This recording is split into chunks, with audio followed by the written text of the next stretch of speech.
Jar Oil Company stands tall as a trusted name in energy, keeping the Gambia moving with service stations across the country and a commitment to innovation and reliability. In Farafenni, Jar Group is reshaping our industrial landscape. The Jar Oil Cement Factory can produce up to 100,000 bags a day, reducing imports, creating jobs, and building a stronger Gambia brick by brick. And in the heart of the Central River region, Jar Farming Initiative is cultivating food security. With thousands of hectares under development and modern irrigation, Jar Farming is turning the Gambia's soil into abundance. Jar Group is more than a company. It is a vision of self-sufficiency, resilience, and progress. The Jar Group of companies, investing in industry, agriculture, and energy, building the Gambia's future today. Africa is rising and business knows no borders. With Bloombank and PAPS, buying and selling across Africa is now effortless. Fast, secure, direct from your Bloombank account.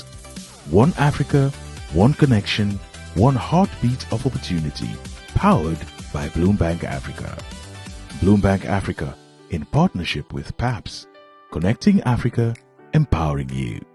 Bloombank Africa, we make it happen.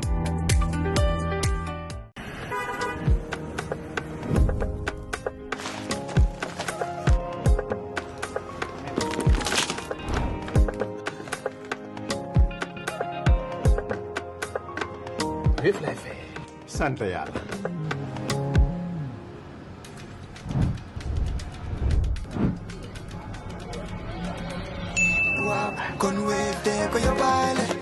looy xaar utal Wave nga scan nga fay nag doo ci yokku dara.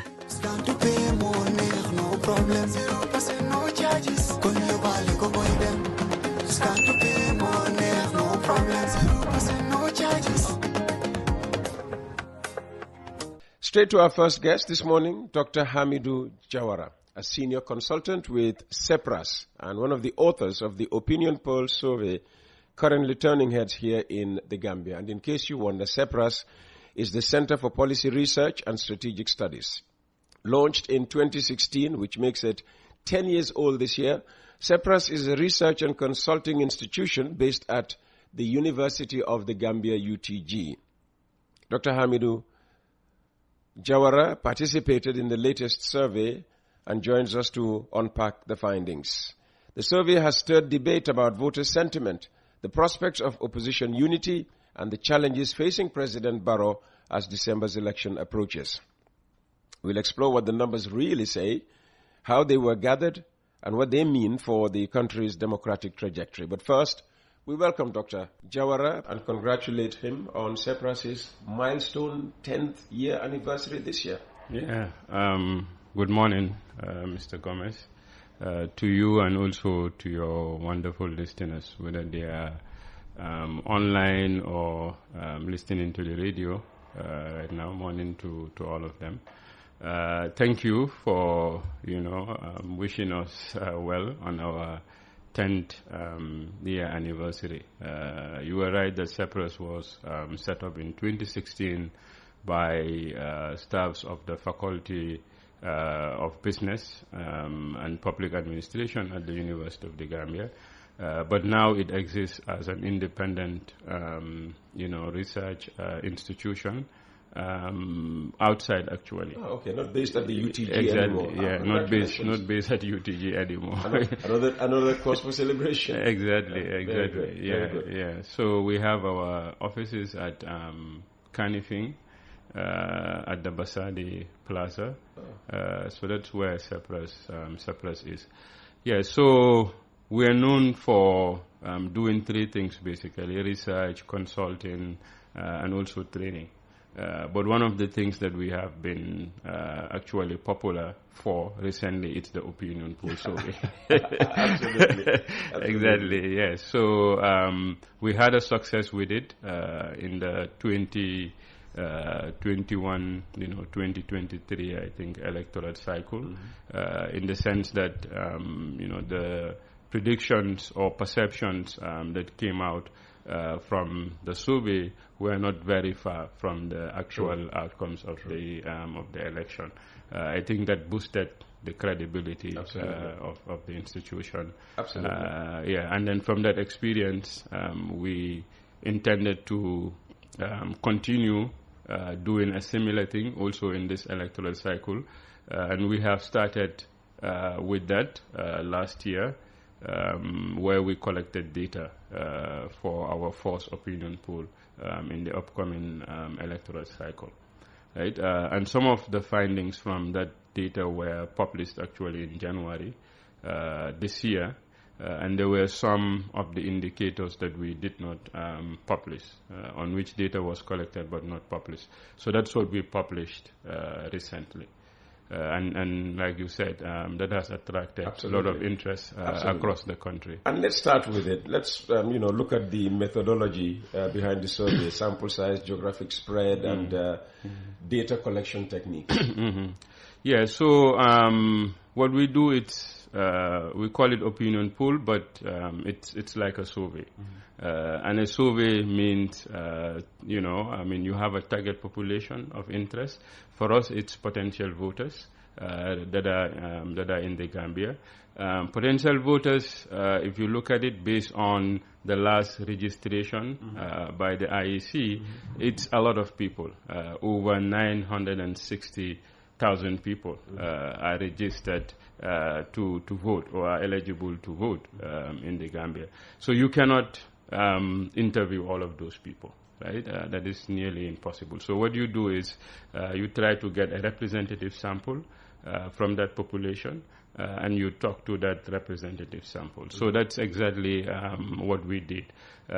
So we use as a frame data collected by GBOS, right? Because we know GBOS is, the national entity established to be collecting. GBOS, Gambia Bureau of Statistics. Exactly, Gambia Bureau of Statistics. So they conduct censuses, and so on, and they update them time to time. So for us, that was a good starting point, right? So we use their Sustainable Development Goal data that they've collected last year, which to us was the most recent household survey that was available. So we used that as a frame, and then we, through very scientific method, came up with a sample size that we found to be a sample size that would be representative of that population, and that was 1,245 households. All right. So when it comes to selecting that 1,245 households, we use what is called stratified random sampling, meaning we force group households according to regions where they are staying, and then within regions we group them into enumeration areas called EAs. So these enumeration areas are actually defined by GBOS. All right, and within an enumeration area, we select a random sample of households. Right, so we had 83 enumeration areas. We targeted all the LGAs, all the local government areas, and then within that we had 83 enumeration areas, and then from the 83 enumeration areas, that's where we selected the 1,245 people. And what we also do is when we go to a household, because in a household you are likely to find one person that is eligible to vote. Okay, and then how do you decide who among those that you are going to interview, right? Because everyone, all the eligible voters, right, are potential participants in your survey.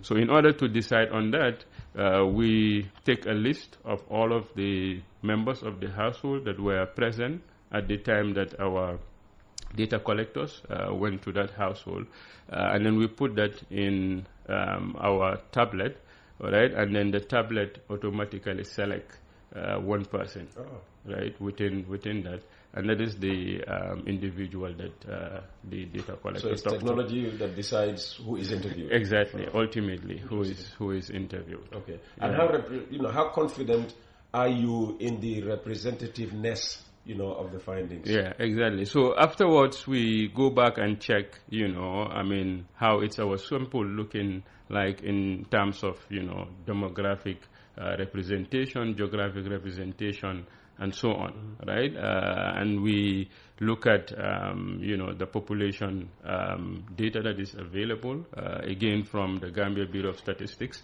So if you look at that, in terms of, for instance, regional distribution, or the distribution of the respondents across the region, what we have there is very similar with, if you look at both the voters registration per region, but also the total population by region. Okay. All right. So to us, that is one indicator that our sample is representative. But even if you look at, for instance, gender, right? You have according to the census data that was released 2024, 51%, right, of the population are women, and then 49% are men. So if you look at our data, we have that 54% are actually women, and 46% are men. Within what we our margin of error, okay? Because when you do sampling, because it's difficult to get everything 100%, you allow for possibilities to make an error, right? And that is what is referred to as the margin of error. So whatever you have, whatever indicator or whatever proportion that you have on any indicator, it's plus minus 3% of what it is in the population. Okay. Yeah. So if you look at that, you look at our gender distribution of respondents, right? It's very similar to what you have in the population, right? And from that, we think it's a good indication that we are targeting, a representative sample from the population of interest. Let's now start, interpreting, your findings. What do the results reveal about public confidence in the current leadership, the leadership of President Barrow? Yeah, well, from the survey, we have a lot of indicators, all right? So if you look at the 4 series that we released, we've looked at, some indicators regarding people's perception on voting, right? And also, their perception over the whole electoral process. So this time around, we've disseminated findings on mainly governance, democracy, and issues like that. All right. So in terms of governance, whether you're looking at the economy, how government is managing the economy, all right, or how government, it's handling. Yeah, it's early in the morning. We all need to be clearing our throats. Exactly. Yeah. So handling price increases and other, issues of governance, accountability, and so on. So if you look at the way, the perceptions are around those, what you seem to see, it's more of negative perception about, the government and maybe also the leadership than positive assessment. There are areas where, based on, again, the perception of the respondents, right, they view those things as being positive. Right? For instance, media freedom. It's one area that respondents think, it's going very well. But if you ask them about the state of democracy, for instance, right, you have a lot of them that have reported that they are not satisfied with the current state of democracy. So you look at the economy also, you have more respondents being dissatisfied with the current state of the economy than satisfied. All right, and you could relate that to other indicators that are that are, in the survey.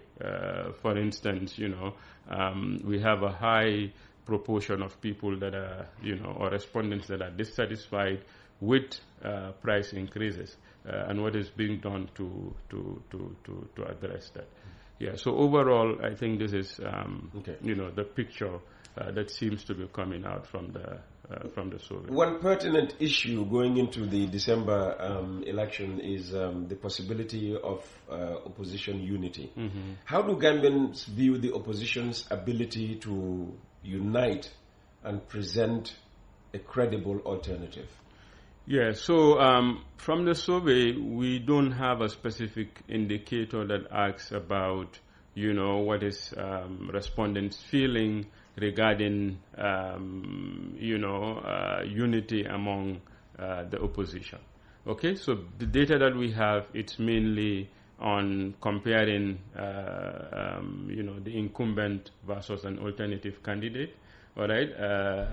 And when you put all the candidates together, right, versus the incumbent, you have that, the other candidates actually get a higher proportion of, the respondents' intentions to vote than the incumbent, right? But if you take any of, those members of the opposition against, the incumbent, clearly, you see that the incumbent, actually has a lead over all of them. So to us, that indicated. So the aggregate number of votes of the main opposition aspirants, yes, outnumbers that of the incumbent. Yes. But incumbent against any one of them, yeah, and he beats them hands down. Exactly. So that it's an indication that maybe people are saying that they want to see a unified front. I mean, if there is any possibility of, challenging the incumbent. But I remember also there was a question that asked, the respondent regarding, the opposition, how the opposition is, right? And their concerns emerge regarding this unity amongst the opposition. So they don't think, the opposition united, and some of them don't even believe that the opposition can actually come together to create that unified force that can challenge the incumbent. I'm sure there were notable differences between respondents in the urban areas and those in the rural areas. What were some of the standout ones? Yes. So when you look at the data across region, because we report on that also in detail on various topics in the survey, so clearly what you see, it's rural-urban divide in terms of opinion or in terms of perception, right? So with regards to, for instance, the governance issue, you see a more favorable, perception coming from respondents that are in the rural areas, than respondents that are in the urban and peri-urban areas. We are very tough to please, huh? Yeah. So you could say that, and also there seems to be, some divide in perception between educated and non-educated, and non-educated respondents. But if you look at it overall, there's actually no divide in terms of in terms of the direction of the concerns. Okay, where you have divide is actually the intensity, of the concern. Meaning, people would rate a concern more highly in one part of the region than in another part of the region, right? But there is general agreement on the areas of concern. Across the country. Mm-hmm. All right. So for instance, regarding the disparity again across social groups, if you look at the issue of living conditions, right, where we ask respondents, how do you feel about your current living conditions? Okay. So there you have that the majority, the slight majority, said, they feel that their living conditions are difficult. All right. But you look at that across social groups, you find that that perception tends to be more rampant among, people with higher education. People with lower education than those with higher education, and also among, adults than youths.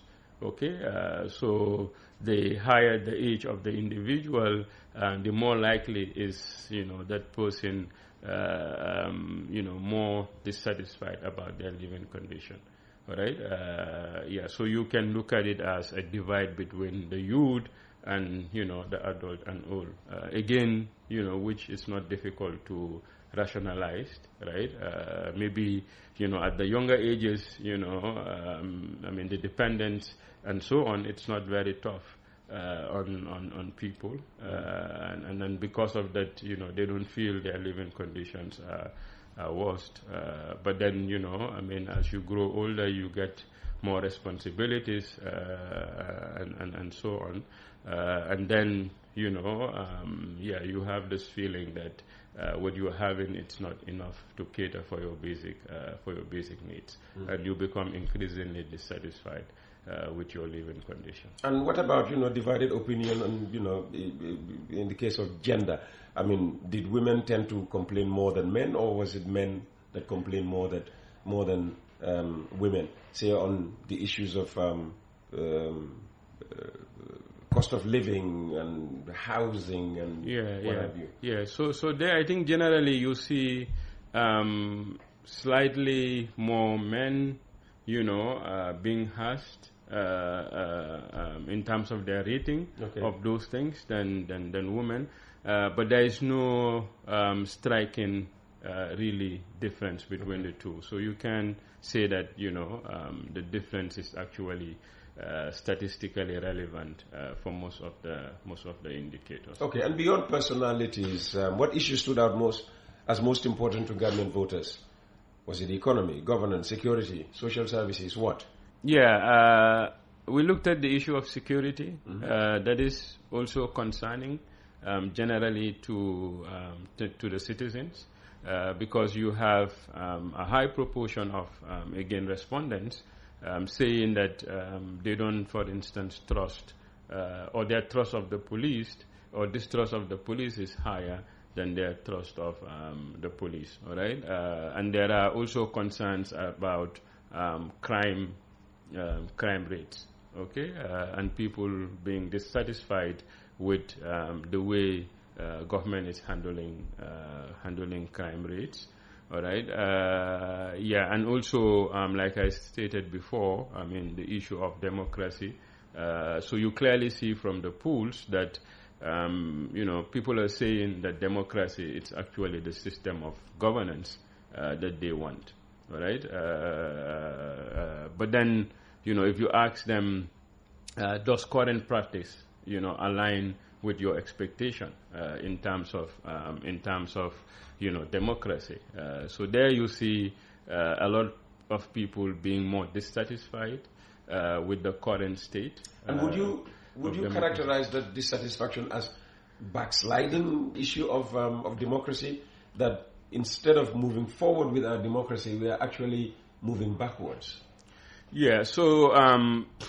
Because again, it's really difficult to compare without data, right? So I'm very careful in terms of, because in the media we use the word backsliding a lot, and that denotes something completely different from, from a statistical So from a statistical point of view, making or data point of view, to make that claim, it means you must have good data, that looks at this over the years, and then you will be in a better position to say whether the trend, it's reversing, and so on, right? And then since we don't have data on so those of us in the media who use the word backsliding should just back off the word. I think we should be more careful in terms of the way we use the words. And then maybe for us researchers, we should also look more into some of those things, not just looking at data at a given point in time, but looking at it over time in order to make comparisons. Exactly. That would tell us whether we are moving forward or backwards. Yeah. And how do some of the priorities, the findings that you have come up with this time compare with past election cycles? I know you might say, well, we've only done one election cycle before now, 2021. So at least there's something to compare with. Yeah. So 2021, we were more focused on perception around election indicators. Okay, so mainly on who is likely to win, who is... I know the noise that generated, Exactly. And also maybe some of the institutions that are responsible in managing the electoral process. All right. So this time around, we're going more in details because the project that we have, it's a project that is funded by NED, the National Endowment for Democracy, and it's on, democracy, accountability, and transparency. All right. So not only on election matters. So that's why we're reporting more on people's perception regarding governance, democracy, and so on. So if you look at if you look at data that are comparable across the two periods, all right, what it seems to show is that those issues that were concerning to voters back then are the same issues, that are also concerning to them. Okay. For instance, if you look at the electoral process, the issue of voter integrity or the integrity of the voting process. So this was raised as a concern back then, and it still remains to be a concern. Okay, and we've also asked people, whether they think the IEC is in a position to be able to hold free and fair election. All right, and there too you see concerns rising over. Concerns are rising. Yeah, over the ability, of the IEC. That's not good news for the IEC. Yeah, to do that. Yeah, so we've reported on that in January. And some of the things maybe relating to that are surfacing, even in this registration cycle, because the issue of voter fraud came out as a strong concern among the citizens, and even hearing you, I think this morning, it's still a relevant issue. Absolutely. The ruling party, had to issue a statement denying involvement in any fraudulent voter registration activities. What about? Yeah. So I think assuring people that those things are going in the way that they should. It's very important, in increasing the integrity of the process. Okay.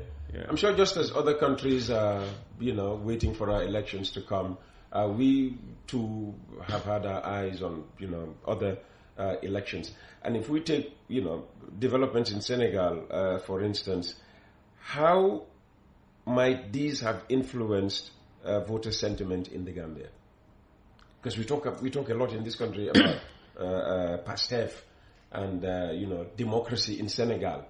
I mean, have some of these things, perceptions, influence the way, some of the respondents give their answers to your questions, do you think? Yeah. I mean, if you look at perception, it's something that is driven by people's, beliefs. Or as they say, man is influenced by his surroundings. Exactly. I think that's the point there. Perceptions don't come out of the blue, right? So it's based on information that you hear, based on your day-to-day experiences, and also your expectation regarding issues. At the end of the day, shape how you think about those things, right? So the happenings around our surroundings, definitely would have an impact on the perception, on the perception of voters. All right. And going by that, I think, it will not be too bold, to say that maybe some of the happenings in Senegal, also influence some of the perceptions here. Although we don't have data specifically to speak to that. Yeah. And on the issue of the economy and the negativity that came out of this survey, did some people offer explanation as to why we were in this? They might say, well, they can be meeting the neck. Why tamit danga sadly hell Iran, for instance? Did they offer explanation for some of maybe the economic hardships that the country is going through? I think the negative perception on a lot of the indicators to some degree are explained by people's feeling regarding the economic hardship, right? In particular, the fact that price levels have been increasing, which strains cost of living. Okay, and that is because of maybe some of the things that are happening outside, right? But when respondents are giving you responses, they are looking at what is their experience at that point in time with regards to that issue. Okay, and that's what their response is actually based on. Okay, so if people have a feeling that cost of living is expensive, and because of that, they're finding it difficult to meet their day-to-day needs, whether it's accommodation, it's healthcare, food, and drinks, which takes a very high portion, right, of people's income in developing countries, including, even in the Gambia. So if anything happens to that, it's going to increase their dissatisfaction. And I think with the economy, we sometimes try to look at the macroeconomic environment and the positive things that are happening there, and try to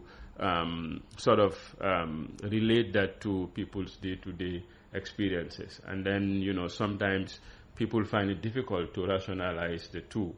Right, so you have information, for instance, on macroeconomic condition that seems to indicate that the macroeconomic environment, it's stable in the sense that the economy, it's growing. Which incidentally is what the CBG tells us all the time. Yeah. The economy is growing, inflation it's coming down, it's going down. All of that, yes. So those things actually could be happening.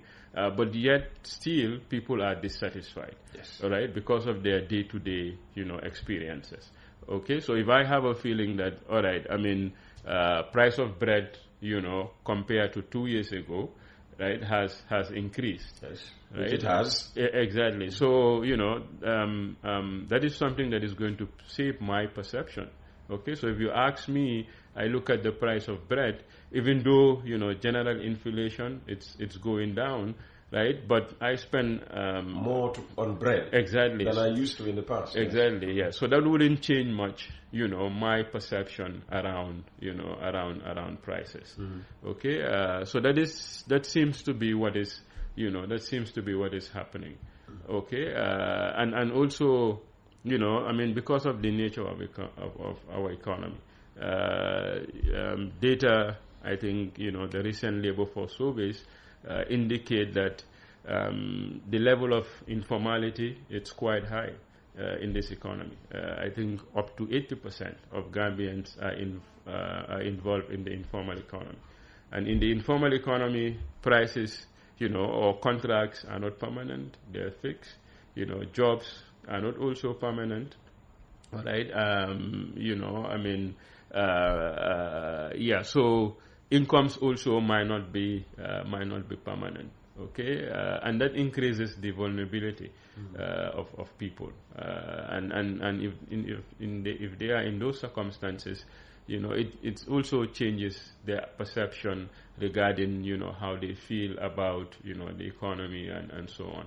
So I think some of those things might be at play in explaining why, even though good things might be happening in terms of the management of the macroeconomic environment, but people are not feeling it in terms of their pockets. Okay. Let's move on to the implications of your findings for political parties. How should our political parties interpret these findings? As a warning, as an opportunity, or could it be even both? Yeah, so I think overall what this finding seems to show is that, Gambians are increasingly becoming more aware of issues. They are becoming more engaged on issues, and they are also becoming more critical of government. Okay, I think that's what the data seems to show. So it's a warning to the ruling party. Yeah, to everybody, I think. To every political actor.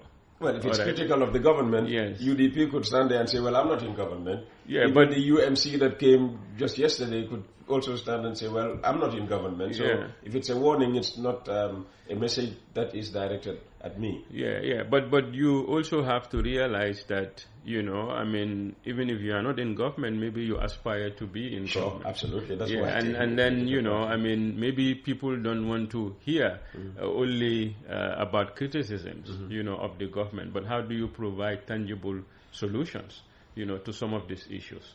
All right, that might be also something that is of interest to potential voters, okay, because they are critical of the processes, so they might not be satisfied in, just telling them what is not going right, but, which they know already exactly, yeah. So how do you intend to address, how do you intend to address those things, right? So when it comes to that, I think, having a critical population, more engaged, and more aware, it's a good thing for the country, but it affects everyone, I think, that is in the political space. Yeah. Maybe just finally, what role do you see for those of us in the media and civil society, why not, in ensuring that the poll sparks constructive debate rather than division?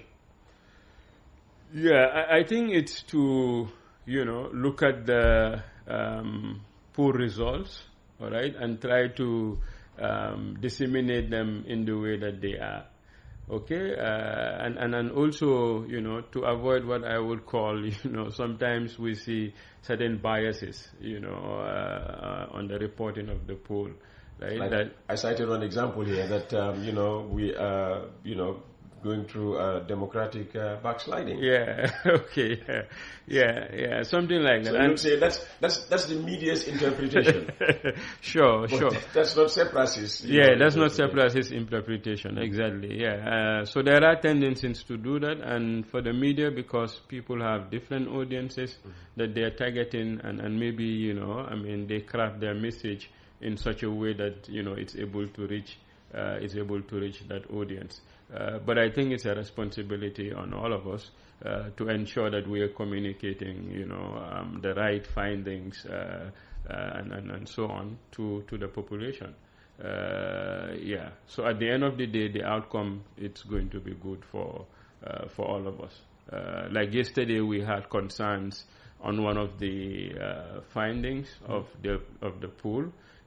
This. Which one? Which one of the findings? Yeah, this one on, what are people's perception on how past human rights violations should be addressed. Okay, and from the survey, you have 44% of respondents saying that they think we should just reconcile and move on, and you have 16% that said that those responsible should just be prosecuted, and you have 40% that said, we need some reconciliation and prosecution. Okay, but there is also the perception that because 44% said we should reconcile and move on, that seems to be the dominant view. Okay, but if you look at the poll results critically on that, I think what it shows is that people prefer some combination of prosecution and reconciliation, right? Because if you look at those that said perpetrators should be solely prosecuted, it's 16%. And you have 40% that are saying we need some prosecution and some reconciliation, right? So that, combining reconciliation with prosecution seems to be the dominant view than, just reconciliation or just prosecution. Okay. So who had a problem with this? Yeah, so there are issues. People had a problem because they thought the survey was indicating that the dominant view is that we should reconcile and move on, right? And perpetrators might not be happy. I thought maybe an institution came along, whether it's the Human Rights Commission or... No, I don't want to mention specific or whatever. Specific institutions here, but there were some concerns, really. But it's what I said, that at the end of the day, what it shows is, as a country, what people maybe want around this is, for reconciliation to be combined with some prosecution. Okay. Yeah. It's another 8 months before the election. Mm-hmm. What are the chances of another opinion poll, being published before December? Yes. So we intend to do 2 more. Two more. Maybe not before December. We are planning perhaps to do one before December and then one afterwards. Okay. Yeah. So there's definitely at least one. Definitely at least one. December. Yeah. Do we know already? What you might be looking at?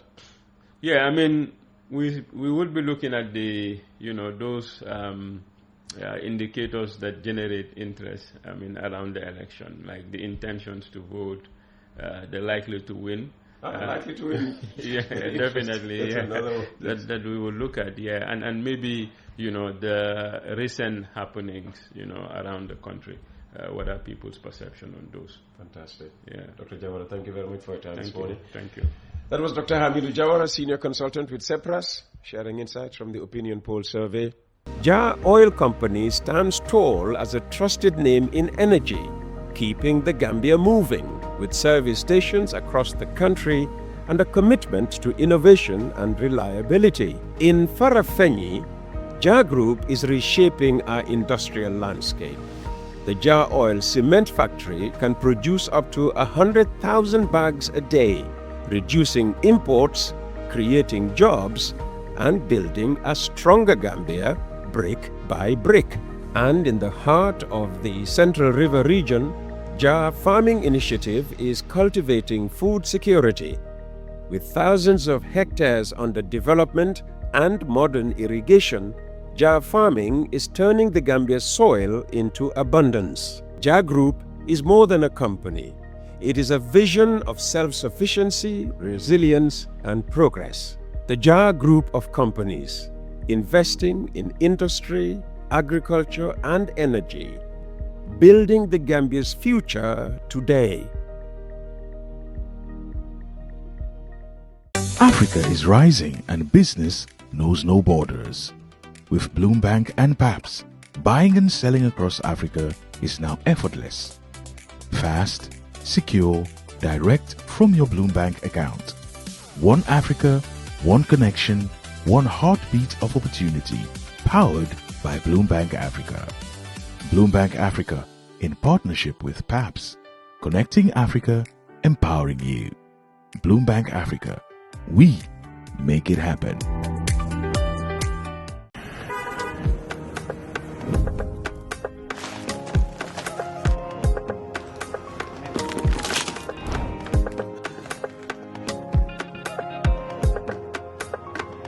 Wéef lay fay.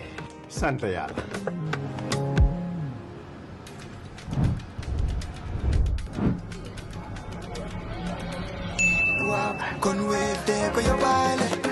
looy xaar utal Wéef nga scan nga fay te nag doo ci yokk dara.